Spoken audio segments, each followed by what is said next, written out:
Troubled star Caroline Flack had warned police she would take her own life, it emerged on Sunday.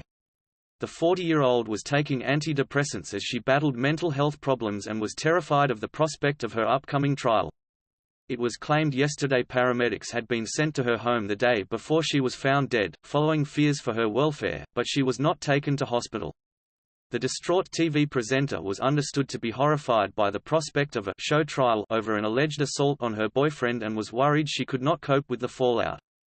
Friends said she was tormented over the idea of a jury being shown police bodycam footage taken during the night she was accused of attacking Lewis Burton, 27. She had hoped the trial would not go ahead.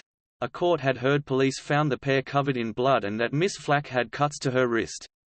The revelations about her mental health prompted questions about whether she was given enough help to tackle her depression and panic attacks. The footage was alleged to have shown the presenter is a state of distress and undress. On the night of her arrest, it was also reported that police had been concerned about deep self-inflicted wounds and Flack had been taken to hospital for urgent treatment. It was reported that Flack had been treated for 12 hours before she was deemed fit enough to be interviewed by officers under caution. Police last night refused to reveal if they had referred the star to mental health services.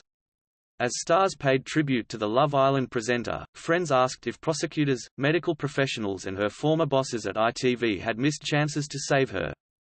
ITV cancelled scheduled Love Island episodes over the weekend but said the show would return tonight with a tribute to Miss Flack, who presented 5 series before stepping back following her arrest.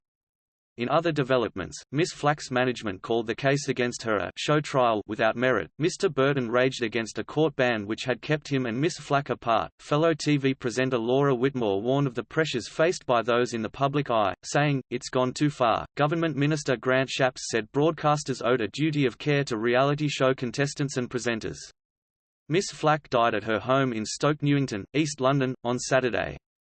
Her death is understood to have come just hours after she learned prosecutors had ruled she would face trial over Mr. Burton's alleged assault in December. Her management team said the Crown Prosecution Service knew she was vulnerable and condemned the decision to go ahead with her trial next month. Mr. Burton, who made the original 999 call to report the assault, later said he did not want her to face charges. Miss Flack was found unresponsive inside her flat on Saturday and was pronounced dead at the scene. Paramedics were previously called to the road on Friday night. London Ambulance Service said, crews attended and, following a clinical assessment, the person was not taken to hospital. Friends said Miss Flack had become fixated by the prospect that police video footage of her arrest would be made public. A court hearing was told Mr. Burton dialed 999 at 5:25 a.m. on December 12 and said he was being assaulted by Miss Flack.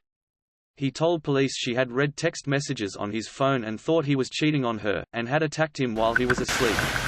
At a hearing at Highbury Corner Magistrates Court in North London last year, prosecutors said police found the couple covered in blood and said Miss Flack had 2 cuts to her left wrist after smashing a glass. Officers were forced to restrain her, they said, and when she was cautioned, she told police she would kill herself, the court heard. A source last night told The Sun that Flack had needed urgent treatment. Caroline should never have been prosecuted. She should have been given urgent mental health treatment and psychiatric care. When the police arrived, both she and Lewis were intoxicated. Lewis had called police because he was very scared for Caroline. She was clearly emotionally distressed when the police arrived and she was covered in her own blood. Her lawyer, Paul Morris, said Mr. Burton disputed the CPS's account and did not want her to be prosecuted. One human rights barrister last night said that it had been clear that mental health was due to the charge of accident. Dr. Charlotte Bowden told The Sun she was baffled that the case had been allowed to continue and said Flack's vulnerability from start of and during the case were well known. Dr. Proudman also claimed that Flack had become a victim of the system. An ITV insider insisted he had maintained contact with Miss Flack and had offered her support. For confidential support, call the Samaritans 116,123, visit a local branch or go to www.samaritans.org.